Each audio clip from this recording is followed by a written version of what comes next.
Okay, what is up? Welcome to this video. Welcome to Software Engineering Concepts in Python playlist. This is IL the General, and in this video we are going to look at Pytest fixtures. So what are Pytest fixtures? They are functions that create reusable test environments, allowing efficient setup and teardown of testing resources.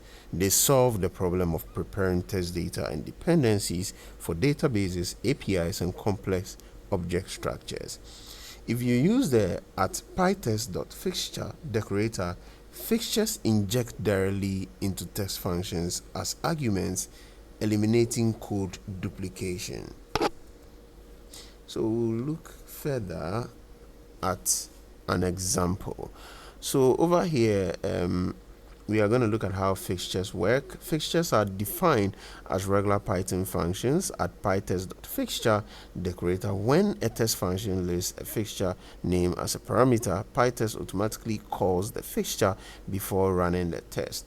So here's a code block example for you to run in your VS Code to test this feature, whether in VS Code or PyCharm.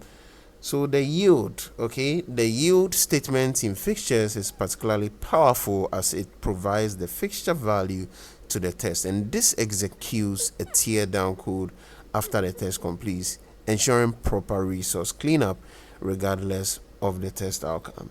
So that's it for Pytest fixture and the example for you. So do what to run this so you can understand exactly what is going on. Thank you for watching this video. This is IO the General.